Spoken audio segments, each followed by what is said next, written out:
Hi, everyone, and welcome to this episode of Consulting with Authority. Today's going to be a really fun episode. I am super excited to introduce Drew Davidsen to you all today. Drew is an international recording artist, has done amazing things in the world of music. He's also a high-level business development and leadership coach and works directly with Win Sales, which we're going to learn more about. Drew, we have a lot of ground to cover, a lot of exciting things to talk about, but thank you so much for carving out the time to be here today. Oh, man, thank you so much for having me. One of the things I love is really depositing nuggets and building into others. My mission statement for my life has been inspiring and empowering others to excellence through the joy of music. That's great. And there's always a song, even in a sale, or even in a sales pitch, there's a song to be sung. So I love inspiring and empowering others, feeding others power. So I know your podcast does that. So I'm all for it. So good, man. Well, yeah, no, it's an honor to have you here. So I want to, you and I have had a conversation or two. I'd love for you to share sort of your background with everybody out there. It's a fascinating, really empowering and inspiring story, Drew. So maybe just kind of walk people through, how you got started in music and how, you went through different life transformations, hit on those things and kind of give everybody an idea for how you got to where you are. Yeah, perfect. So I tell people, and I've been doing music my whole life. It started when I was 2 years old, and my parents took me to see Beverly Sills, the opera singer. Right. And we had lawn seats at Wolf Trap, and I was trying to compete with her. She would do arias, and I would do arias, and my parents realized people did not pay to see Drewby. They used to call me Drewby, but they said people paid to see her, so they had to take me to the parking lot, because I was being noisy. But they realized I had the gift. Yeah. And I played as a kid. I was a cello player until I turned it sideways. Then in high school, I started picking the bass up and playing. My dad had two passions, astrophysics and music. Wow. So he actually built a telescope that flew on space shuttle. No kidding. That's amazing. He was he was an astrophysics professor at Johns Hopkins University, but he loved music. Yeah. So I grew up doing that. And then I got out of high school, didn't know what I wanted to do, and went in the Navy. Mm-hmm. And, that's where I really caught the bug for playing the guitar. Yeah. Bought my first guitar in Bahrain, got baptized in the Jordan River by the naval chaplain, had a real spiritual experience where I heard God say, play guitar. Now, fast forward to 2013, George Benson endorsed my fifth record, one of the greatest guitar players on the planet. Yeah. I recorded a song with the lead singer of The Temptations. Wow. I mean, it was like really cooking, but you talked about transformations. Yeah. I mean, if I go back a little earlier to that, to about 2007, the first time I tried to come to Nashville, I was in my 30s, and I weighed about 270 pounds with a 46-inch waist. And I remember I was driving to a music retreat, and I got to a hotel the day before the retreat and was arguing with God. I don't recommend anyone do that. And I knew that God had promised me things. I'm always a big believer in that, that you really can't have anything you want in prayer. However, I was in my own way. And I remember God said, you can't represent me because you can't represent me. Who you say you are for yourself is not, evident. Now you care for your body. Now it's not like only thin people go to heaven. I don't want all of that, to translate to people, but there's your temple and you take care of it. So I started a health journey. I didn't know what it would look like. Yeah. And about 2 years later, I then started the health journey. He first told me then, and then I went back to my ordinary ways, and I was in Nashville going to work with Eric Copeland, the producer. And he said, I don't know if you're leaving your own funeral or going to somebody else's, but it's rough. Wow. Don't worry about your belly. We'll Photoshop that. But your face, you got to lose 10 pounds. I stopped the conversation and said, you're not Photoshopping my belly. This is crazy. So I did a lot of research and studying about what it takes to have a transformation in your health. And I have discovered that if you can cause a six-pack for yourself, you can cause $1 million in business. Yeah. Those principles are the same. And I discovered principles of eating and different exercising and did all that and have many different transformations around that. I exercise 5 days a week. On the weekends, I do other things aside from going to the gym. And then what happened was in 2000, after 2013 or so, I had another transformation and I started getting really interested in coaching and in the world of personal development. Yeah. I did the Landmark Forum. That's another conversation, but that was really powerful. A business coach, a guy that I knew, Brian McClure, who made $1 million a month in direct sales. I mean, an incredible human being. He said, Drew, you can't give what you want. You can only give who you are. And until you alter who you are for yourself, you can't be that for others. And then he said something that's always stuck with me: motivation. People will die trying to motivate someone. Yeah. He said, how do I know that? He said, I want you to go out there in my yard. And it was gorgeous. He had 2 houses and a 200-seat training complex in Whitney, Texas. He said, I want you to go out there and yell at the caterpillar. And I want you to say, go, turn into a butterfly. Go, go, go, go, go. It's not going to happen. He said, it's not motivation, it's transformation. And when you have a transformation and you go in the cocoon, however you want to do that, it's a lot of different ways to do that. I did it in the educational landmark and loved it. You go in there and you begin to examine yourself and you begin to see the limiting beliefs that you have on yourself, the mindset. Where do I tell myself I can't? What kinds of things have I been gathering evidence for my whole life? I'm not good enough to do this and that. And I began that work. And then it was, fast forward again, COVID came. Right. Music industry shut down. Mm-hmm. And I thought, okay, I've been training in communication and like high level leadership for the last 7 years extensively, leading programs for different people, really coaching people. And I thought I would like to, take that on. And one of my friends, Aaron Ruhr, from a church I went to, Grace Fellowship Church, he started a company called Win Sales. They now actually have their new doing business as Win Sales Solutions. And I always saw him on LinkedIn, like posting about Grant Cardone and different salespeople. Yeah. And I was really intrigued.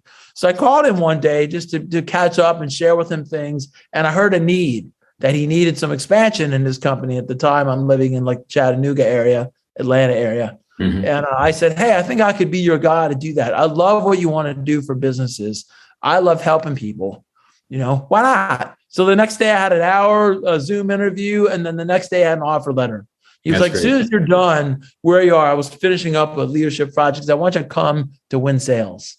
And I came there and I saw what he was doing for businesses and the need in the post-COVID world and how, just detailed they are and what they do. And basically we do 2 things. We're skilled in contacting and inviting people, and we help businesses acquire new accounts and new logos.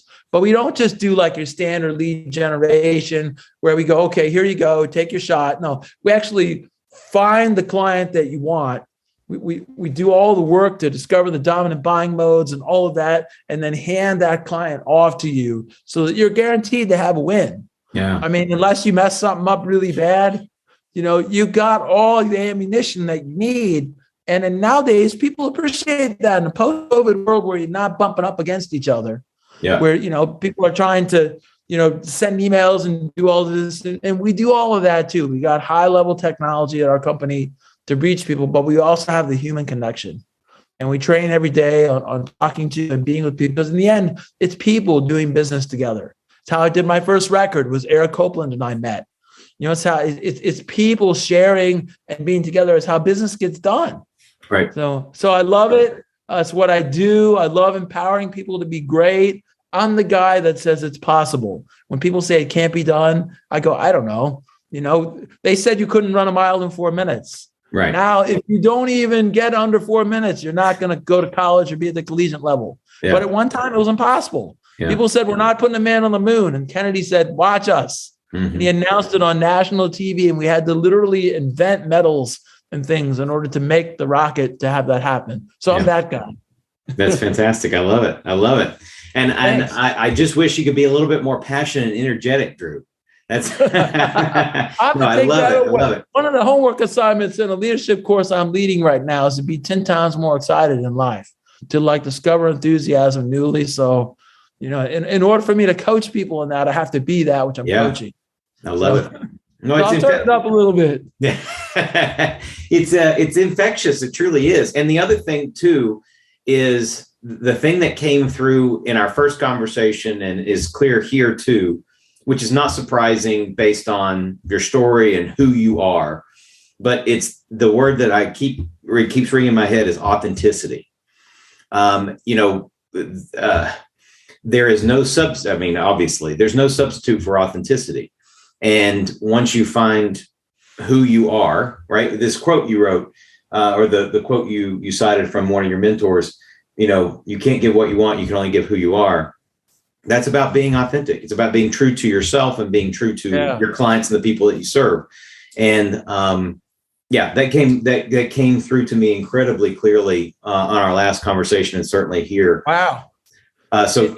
It's not. Fortunately, that the currency of authenticity is far too rare in today's society. Right? People are trying to be something that somebody else wants them to be. No, they're trying to be something they're not. And here's where the real power is for anyone who's listening and going, okay, what does it mean to be authentic? Well, it means to tell one on yourself too. Yes, exactly. Here's the real gold. For anyone who wants the gold, I mean, you could study this for a lifetime and make millions of dollars and change the world. And is when you can be authentic about your inauthenticities. When you can tell the truth about where you've been kidding. Yeah. I say this when in fact this. I pretend X when in fact Y. Yeah. And it's not something that I always wanted to necessarily do in my life early on, because I wanted to do something that I call looking good. Yeah. We don't want to tell one on ourselves because then we look bad. Yeah. So, people say they're fine when they're not.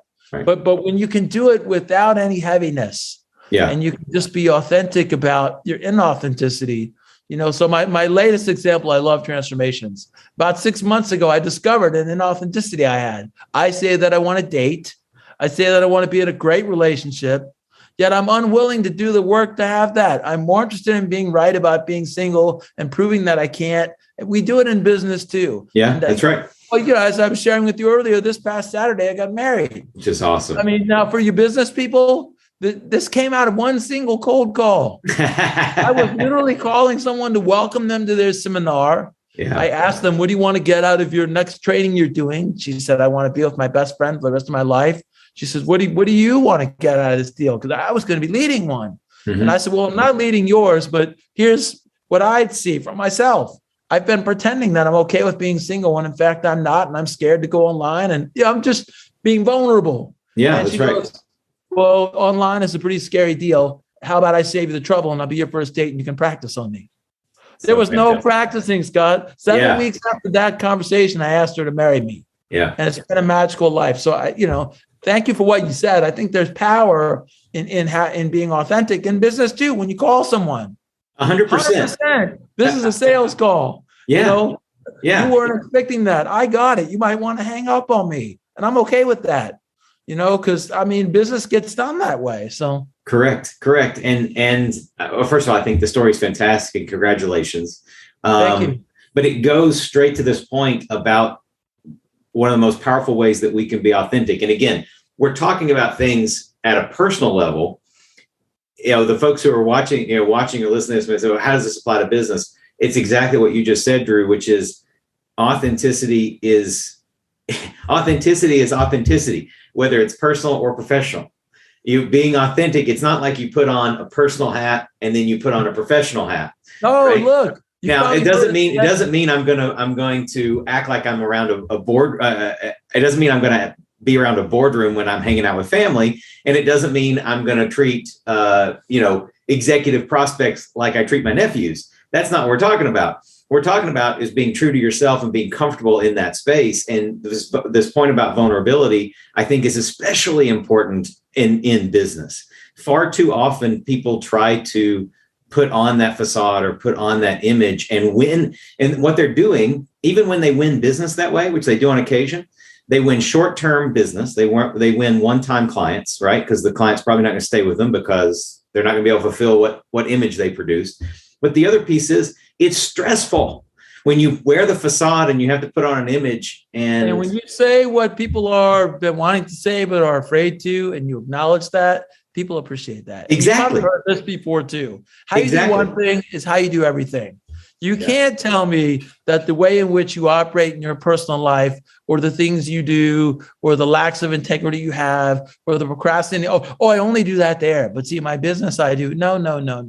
They're related. Yeah. How you're being in one area is how you're being in the other. And people appreciate it when you're a business. So at Win Sales, we operate with the highest level of integrity. I tell people when they go, how'd you get my number? I go, well, look, we have sophisticated software. This is the 21st, this is like, this is Buck Rogers in the 21st century.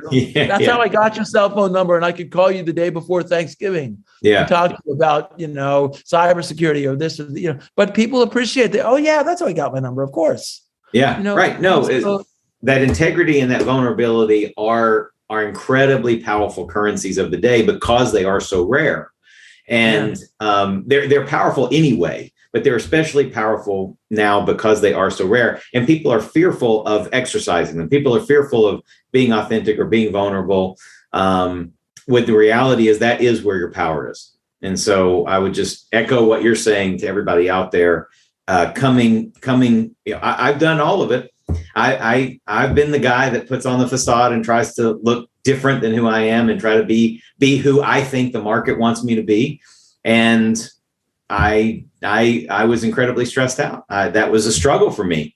So I pivoted and transitioned out of that. And now I'm in a vein where I can have wonderful, authentic conversations about this stuff with someone like you.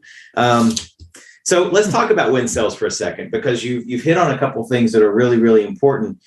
Without, kind of pulling back the curtain on any kind of secret sauce that win sales does, maybe walk us through the types of services that win sales provides, who you serve specifically, and then how, what that process is. So what do you do? Who do you serve, and how do you do it? So what we do is we do a couple things. One thing we do is we train salespeople. Okay. We love doing that. People, you can't train enough. We, every morning on our victory call, we practice role playing, mocking. Mm-hmm. We practice calling. You can't practice enough, being able to really, have a great pitch or have a great claim. So we work with companies to either train and develop their salespeople and or augment their salespeople. They might say, we want you to train our salespeople and we want you to take on some clients for us. Here are some accounts we would like to get into. We would like our service to be into. Now, it tends to be in two realms, in the technology realm, and then also inside of technology in schools. So we do a lot for school districts. We're able to save school districts unbelievable amounts of money on their new hardware and devices. And then we do things around something new. It's called esports, which is really great. Yeah. Which increases attendance, and so we do that. We work with companies to do that, to increase their sales that are coming in, their bottom line, and really we solve the problems that they have. So we can work with a company to do that. Now we also can infiltrate a company and almost become an employee of that company and say, okay, we're going to be a salesperson for you, and we know that you want to get into X client, and we'll do that, and we'll arrange those meetings so that company A can meet company B, and they can have that handoff and say, and in a post-COVID world, people are all trying to figure out how to get in front of people. That's right. So we do that. Now we tend to work with companies that are about 40 million or more. Mm-hmm. Companies. We just signed a deal with a company that's $1.3 billion company. Mm-hmm. Well, that's our new largest client that we have, and we're very excited about that. So we work with a range of companies, and it's not that we wouldn't work with someone who's less than that.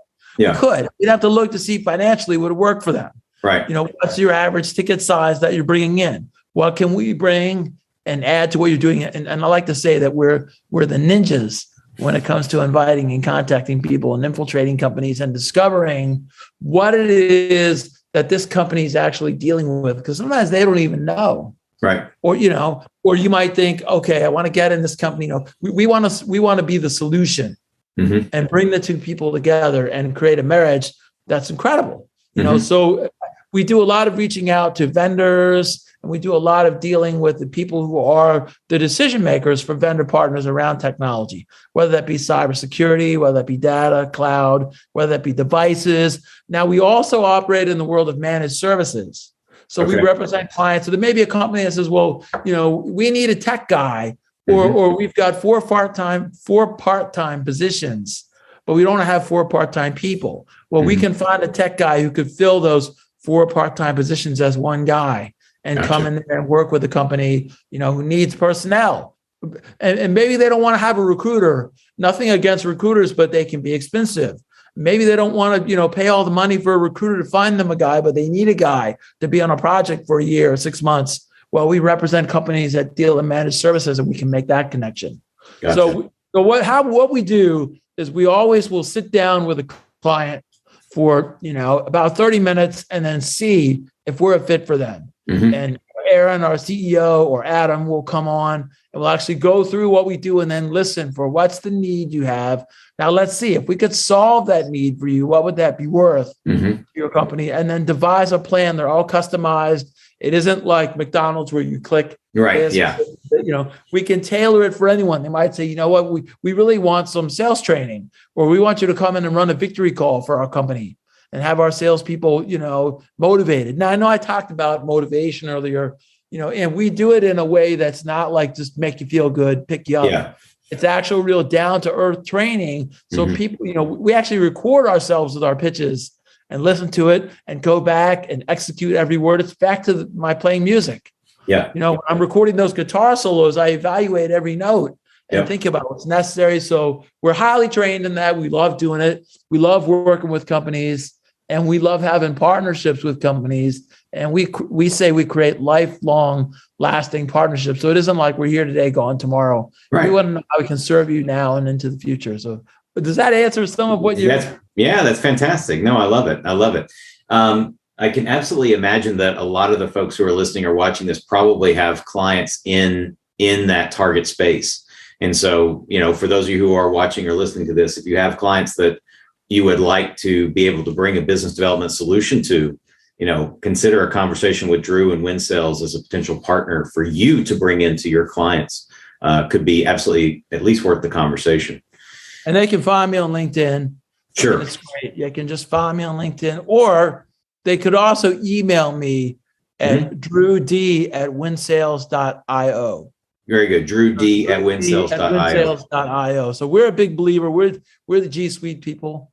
Yeah. I also operate in Outlook too for different companies. I'm learning all these different platforms, but we like that. So love to have a conversation with anyone, even just to see what we can do. And we are quite skilled at one little victory I'll share. Yeah, please. We closed for a client in one cold call. We closed for a client $400,000 in sales. Wow. Literally out of a single cold call. So we are, I'm not going to say every time is that. Of course. And we're skilled like that, though. We've done some incredible things for clients where they go, wow, Win Sales actually got in there and did that. And that's because not only do we have the technology, but we're a people-based company and we're growing like wildfire. Yeah. So our vision is to quadruple our employees. And we just have a huge vision. And Aaron is Ruhr is team heading this. It's amazing working with Aaron. The culture there is incredible. We share victories and wins every morning. And on our wrap-up call in the evening, we share victories and wins, personal and professional. Yeah. And we're all about developing great salespeople, whether that be the ones on our staff or your salespeople who might want to brush up, or maybe they've gotten rusty on their inviting skills. We know how to turn that around. Yeah, that's fantastic. So the next place I want to go is your expertise in the world that you're in now, your expertise as a coach and a consultant. Obviously, the people who are watching and listening, they're independent consultants and experts who generally are small to medium-sized businesses themselves, but they work with everybody from small to large organizations. Obviously, what Win Sales does is aimed at large organizations, but what types of strategies or considerations or recommendations might you make, Drew, for a consultant who's watching this and they want to be more efficient and they want to be more effective in terms of getting those meetings or those opportunities to be in front of their target prospects? Any recommendations or strategies or thoughts? Yeah, I think, one thing that I like to remove is the word strategy. Strategies are good. And I learned a long time ago from a friend of mine, Phil Thomas. He runs a company called Innovate, and it's a geospatial technology company. And I remember that he said, Drew, all the information is over there. So when you're talking to a client or a potential client, you want to be over there with them. Okay. So I think a lot of times we're strategizing about what to say next. instead of actually being with the client. Now, the first thing I would tell someone, if you're ineffective in inviting people, contacting people, closing a deal, right, there's probably something already there in the background, undistinguished, like some conversation like I can't, or maybe they can't afford me, or I might be too expensive. Back to your authenticity conversation. Yeah, right. When you can see that and go, oh, wow, I actually put my concern on the client. They might not even have that concern. Right. Grant Cardone says, I don't know what he was saying, something like 80% of salespeople don't even follow up with someone after one call. Right. Okay. So when you can see what's there and just go, wow, what I have a concern for, I think I'm trying to get it right, or I'm not sure what to say. When you can give that up, it gives you a level of freedom to just have a conversation with the client. Hey, I don't know if this is going to be a fit for you or not, but we do X, Y, and Z. And I noticed on your website that you provide the services of X, Y, and Z. When do you make time to look at alternative options for this or that? So I would say that you want to distinguish what's already there. You want to discover it. Now, I'm going to say something a little like personal development jargon. This is now woo-woo. People spend a lot of time thinking they know stuff. There's a real difference in discovering something for yourself than knowing it. I could see kids climbing the monkey bars when I was a kid. But when I discovered how to do that, when I discovered how to balance on a bike, there was something that I discovered for myself that I never lost. Even if I haven't ridden a bike in years, I can get back on and ride it. Now, I could not discover that while I was trying to read a bike about balance. If I was trying to read about balance and ride the bike at the same time, not going to work. Not going to happen, right? When I could just be with the bike, I could discover it. So you want to just be with your clients and just really be over there and ask questions. It isn't rocket science, but it takes you seeing that and then going, oh, this is the way that I always am when I'm with clients. And when you see that, you have something that's already there, then you can kind of put that aside and say, okay, if I were not being that, afraid, scared, can't do it, I think I'm too much, then, who could I be? Oh, I could be in service of the clients. Yeah. And then what I do is I create for myself before every call, I'm going to serve somebody today. I'm going to make a connection today that's going to benefit someone in a big way. And I stand in that, and people still hang up on you. People still go, click. I don't need you. I don't need that. Okay. It's really not a problem. It's nothing to do with me. Right. Who knows what happened to them that day? Their grandmother died. Something happened in their life. Their wife said she's leaving. Who knows? For your people who are salespeople or anybody who's calling in or getting clients, there's any number of that going on. Yeah. My mentor, Brian McClure, would say you only need two things: absolute belief in your company and then take massive positive action. If you do those two things, and he used to live out of a car, and then he built a direct sales business that was $1 million a month. An unbelievable human being, but, very powerful in his speaking, cocky in a good way. Yeah. Right. Yeah. But also could tell one on himself about when he was following, I think the guy was Charlie Regis. You're older, people might remember him, but he would talk about the old days of going to see him speak, and he would be sleeping in the car, and he would go into the bathroom and fix his hair up and sit in a chair and pretend he was staying at that hotel when he would come down, when in fact he wasn't, but he could tell on himself like that. Yeah. But, that was the whole reason I got into this gig, when I realized there really could be something more for me. Right. I always knew that. I didn't know how, because, my father did that. So that's what I would give him. So one of the coolest things, I think, there's a lot. I've got like 3 pages notes already, but what you just said, knowing is not the same as discovering. Yeah. And the way I translate that, and tell me if I'm tracking with you, what I'm hearing you say is reading a book about it is a fine way to begin. Having the knowledge is not harmful. But if you really want to be effectual, if you want to have impact and effect, you've just got to do it. You've got to go where your client is. You've got to have those conversations, and you've got to get out of your own way in terms of letting your ego prevent you, letting your fear and your ego prevent you from having those conversations. And there's something about discovering. So when I first started playing guitar, I was a cello player and we would pluck this way. Right. Yeah. So I started doing everything as an upstroke on the guitar. Yeah. Okay. Yeah. Do it so fast. My friend told me from Peabody, my best friend Matthew Lane said, dude, there's alternate picking, Yeah. Right. Back. When I discovered that for me, something became available on the guitar. Now back to the knowing thing, back to my health journey, I knew that exercising and eating less and not drinking soda, I knew that. Knowing made no difference in that. Yeah. When I discovered in that conversation with Eric Copeland, when I saw the future I was living into as I might die, I mean, my before picture is startling, crazy. I look dead. People know that they could lose weight or they could save money. Knowing doesn't equal doing. Yeah.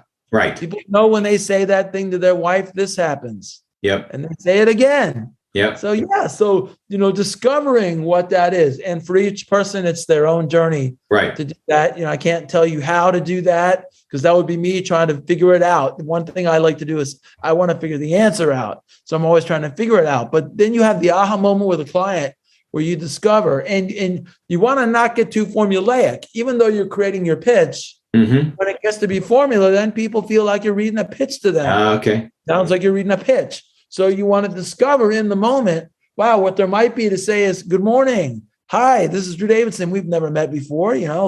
I realize I'm calling you the day before Thanksgiving. Here's the purpose of it. Just acknowledging what, you just want to be out here. Yeah. Thriller, Well, the other thing that I think is fantastic, this goes back to the conversation we had about authenticity, but the other word is empathy. And what I'm hearing you say is the more you can empathize with your prospect and their position, truly empathize, not just say the words, not just formulaically recite the pitch, but to truly understand and appreciate and feel what they're feeling, the more likely they are to, well, first of all, you're going to be hyper relevant to them because they're going to be like, this guy gets it, or this gal gets it. So they understand me. But they're also going to, if what I've always thought is, if you can empathize with a client's position or status or challenge or problem or opportunity equal to them, they will assume that you can solve that problem because you understand the problem so well. Have you experienced that? Do you have that same kind of perception? And and then the client feels heard. Exactly. It really is about feeling heard. They don't feel heard, and no one can hear them. And sometimes, if you're talking to C-level management or something, or C-suite in a company, they don't feel like the boss hears them. What the real issue is. The real issue might not be, maybe it's not so much the tech stuff, or it is, but the real issue is this is backing them up and they can't get home and they want to be with their kids and whatever the real issue might be. When they feel heard, now they got an advocate and they go, man, this guy got me. Now they go, okay, great. I want to take what you presented to our, chief technology officer. And they're going to now, and they love it when you hear, and they know when it's fake. Yes. They know when you're just out to sell them some crap and read them a script and do blah, blah, blah. They get that all day long. Yeah. And you have the opportunity to be the $1 million sweepstakes call. I tell people, I'm Ed McMahon, where they go, wow, this guy called. Yeah. And, and they don't know. Grant Cardone says, expect them to be angry, expect them to be pissed, so we stay positive. So we train a lot of this. For those of you who are listening who want that kind of training, that is especially that we do. It is something that can be learned over time. Like you said, wow, you're very excited. People go, how do you generate yourself like that? Yeah. Is there something fake about that? No, there really isn't. Right. I can tell that, right? I perceive the authenticity. I perceive that the energy is genuine. It's not a put on. Yeah. Now there was a time when it was. There was a time when I was trying to fix something that I thought went wrong. And then there were some moments when I realized, what if there was nothing to fix? The way Werner Erhard says it, he's one of the personal development gurus. Yeah, he's fantastic. You were born, and then when you're 3, you died. Say that again. You were born, and then when you were 3, you died. Wow. There was the moment when you were a kid, right? When you were being Batman, and nobody could tell you that you weren't Batman. You weren't pretending. We said, oh, that's nice, they're pretending. No, you were really being Batman. And you were free and you were living. Most of us are not living that way. But imagine if your sales calls could be that way, where you were living like that. We were just calling like playing house, but instead you're sales. I mean, Brian McClure, my mentor, would say this is enrollment and registration. The registration conversation is the closing of the deal, the making the request. The enrollment is the getting over there and leaving another person inspired by what you're saying and allowing something to arise and not forcing it and just having someone really get, wow. Some people, you always say yes to them. You got friends and you're like always excited and a yes to them. They're enrolling. Like when you see them, you're like, oh, wow, that person, a Tony Robbins or somebody, they come in the room and they light it up. Yeah. So you actually can be and act in that way. Now, back to what I said before, you got to be, there's an opportunity to be authentic about the inauthenticity. If you try to force it, people know that too. Yeah. Yeah, that's right. That's right. And it's amazing how that perception, you can call it metaphysical, whatever, subconscious, unconscious picks up on that. But over the phone or over a Zoom meeting or in person, any of those media, it's very easy to pick up on where someone is emotionally. Do they believe in themselves? Do they believe in their product? Are they just reciting a pitch? Are they just going through the motions, or are they really trying to help me from me being a prospect? And if that perception is authentic, it still may not be a sell, but it's going to be a much better conversation, a much more meaningful connection. Oh yeah, without having enrollment, there's no possibility for the sale.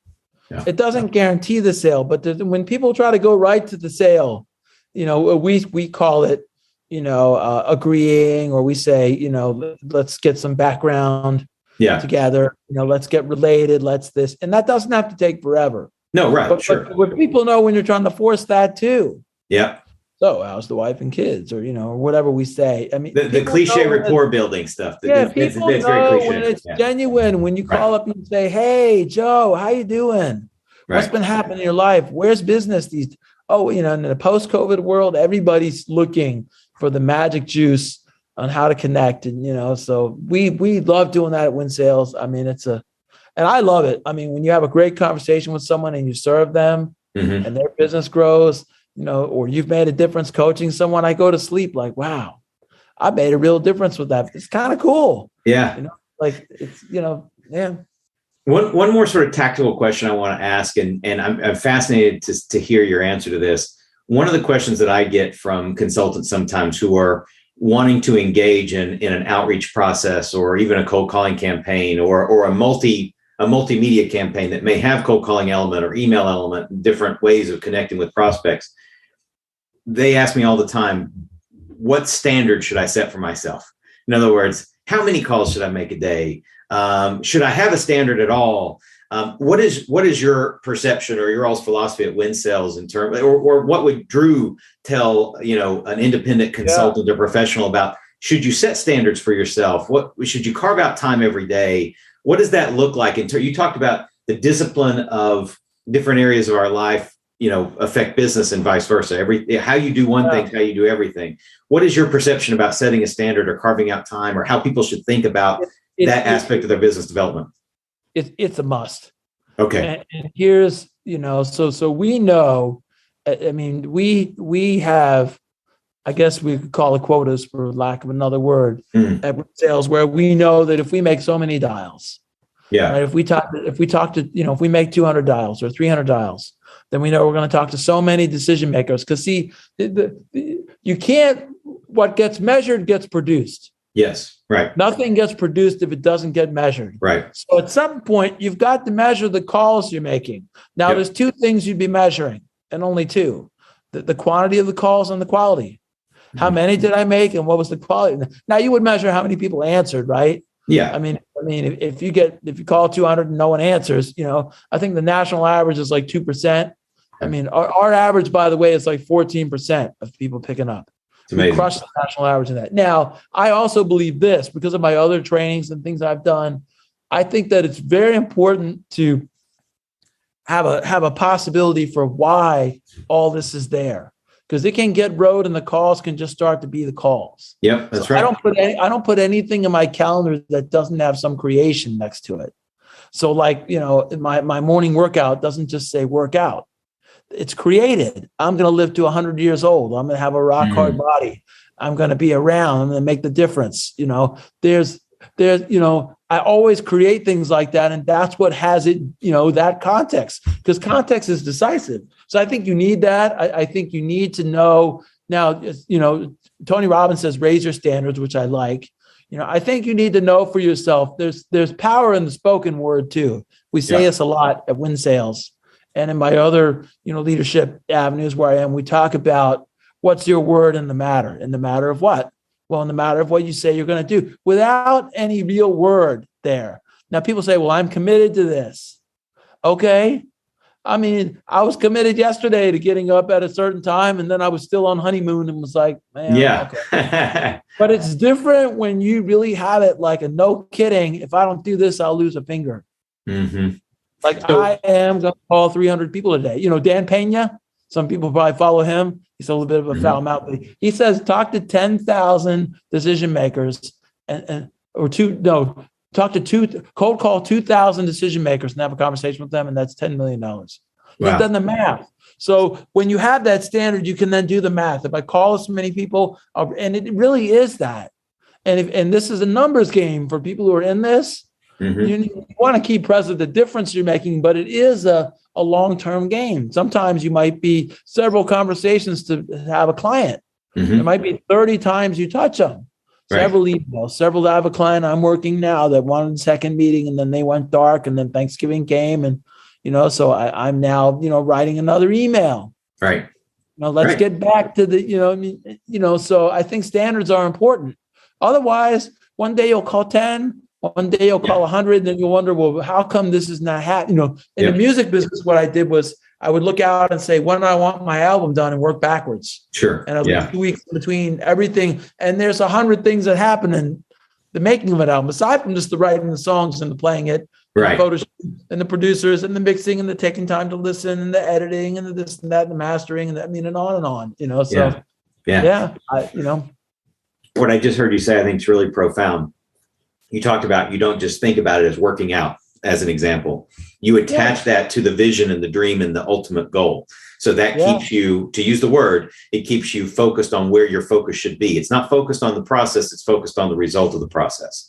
And that helps maintain that high level of standard. It makes it easier to perform and achieve that standard, because you're always reminding yourself actively of why you're, like you said, of what you're creating. Why are you doing it? Yeah, why? Now you want to that is profound, because so many people out there, we get stuck in the day-to-day doing the same thing over and over again, because we know we need to, but we forget that it's not about need, it's about our desire. It's about what we want. And we're doing this thing because of what we want, not we're doing this thing because we need to. That's very powerful that you said that. And if you want to take it one step further and get even deeper, for me, it's not that, yes, I create that because of the result, but it even gets deeper than the result, right? So there's the result of having my body look a certain way, right? But the real drug for me is who I'm being when my body is that way. And that way of being, see, people think, this is something I got a long time ago from another mentor of mine. Most of the world lives a have, do, be relationship. Right. If I had more time, I'd take more vacations and I'd be more happy. Yep. What if you could flop that around and you could really get that the being is driving the doing and the having? And it's not even about the doing and the having, it's about the being. We were having this conversation the other day on Facebook about what is success. For me, I don't know that success is like achieving something. It could be, but to me, success is getting up every day and going after that realized goal.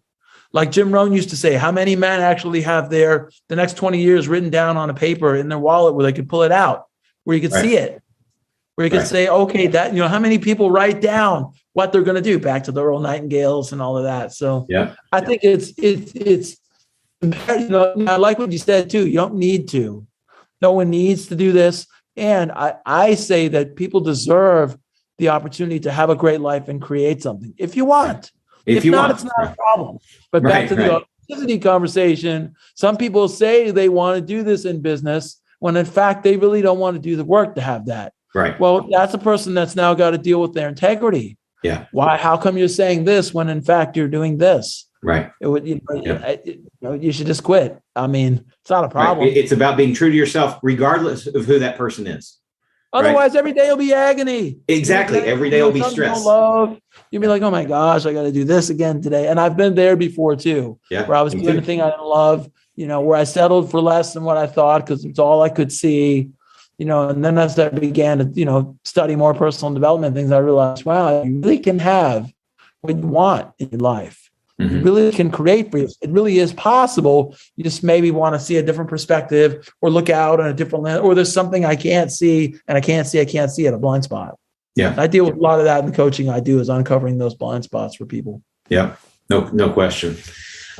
This has been fantastic. The last couple of minutes we have here, normally I would ask, and I'm going to ask the question to you as well, but at this point I ask the guests to share, a gold nugget or a life lesson that they can impart to share with others. I feel like the whole interview has been gold nuggets and life lessons, but are there any others, one or two or three items that you might share with the folks who are listening and watching this who want to live a more productive and value-driven life and have a bigger impact and grow their business? What would you say to them? I would say to them, probably for me, one of the biggest life lessons that I've discovered is that what you think is going to happen is not really what's going to happen. So fear, people talk about fear being false evidence appearing real. I also have heard it said that fear is an imagined future that's not probably going to happen. Yeah. So so a big life lesson that I've taken away is just to acknowledge that you're afraid and then act anyways. Yeah. I have a very dear friend of mine, Rovan Dion. I'll introduce you to him. He's called the Maximum Results Strategist. Okay. Yeah. A company called the Results Now Group. And he said to me one time, he said, Drew, if you ran up 16 flights of stairs fast as you could, and you're just jamming and you get to the top, right? What should you expect to be doing up there? And I went, breathing heavy. And he went, yeah, it would be weird if you weren't, unless you're like RoboCop or something. Yeah. And what I saw was there was a time in my life when I would sabotage myself. And part of that was that I was there was the fear of success, but then there was like this whole, well, if I didn't do it, or there was all this, I'd make myself wrong and do all that. So rather than do that, I'd sabotage myself because I didn't want to actually acknowledge the fear. And when I realized, wow, it'd be okay to have a little bit of fear when you're, releasing a song that you hope is going to win a Grammy, or you're going to the radio with a song, or you're submitting it to a major, motion picture, this or that, So I would say be with whatever's there as what's there. Not what you think it might be. Oftentimes it's not that way. Acknowledge it and take action anyways. If quote Werner Erhard says that I love, it's something like the world doesn't care what you think or what you know. The world only cares and moves when you act. Yes. So just take the next action. If that's call a person, we say at Win Sales, when's the best time to call someone? Now. Yeah, right. I mean, now. When's the best time to take action on the book you want to write? Now. Now. Yeah. Best time to go to the gym? Now. When's the best time to incorporate your new company? Now. When's the best time to make a post on LinkedIn? Now. When's the best time to, drink water? Now. Right. So that's my final life lesson. That's fantastic. That's wonderful. Listen, I can't thank you enough for, again, the time and the energy. I'm excited. I've got a ton of notes here, and I've made notes about some action items that I need to rethink and act on now. So I really do appreciate it, and I trust everybody else has gotten a lot of value from this session. So thank you again. Let's just remind everybody, if they want to get a hold of you, learn more about Win Sales, the work that you're doing, what's the best way for them to do that?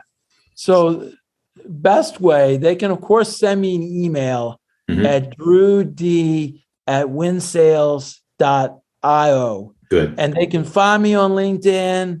I'm Drew Davidsen. And by the way, it's Davidsen, Davidsen. It's Norwegian. Find me there on LinkedIn, send me an email, reach out to me. Of course, you can search Win Sales on the internet and find us and all that. And I'm happy to talk with anyone, no charge, and really look and see How could I empower you? I still do on occasion some personal coaching when I'm not doing what I'm doing at Win Sales. I still can take on clients, anything that makes sense. Sure. And if I can serve someone, I will, because, someone did it for me. That man, Brian McClure, didn't have to. Yeah. And he shared information with me that altered my life 8 years ago and put me on another trajectory. And I've found that successful people will often do that. Yeah. Nothing about sharing something with someone because someone did it for them. So Scott, it was just when you reached out initially about this, I was tickled. Yeah. This is my first podcast in this arena. Gotcha. I've done so many as a musician. Sure, of course. But to have someone really focus on this new area for me, which is very exciting. Yeah. I'm elated that I could come on here and be with your followers, your guests, Well, I'm truly glad and honored to have you on. So I suspect we'll be doing another show in the future. Listen, thank you again. I'll look forward to obviously staying in touch. And until next time, thank you. Thank you, Drew.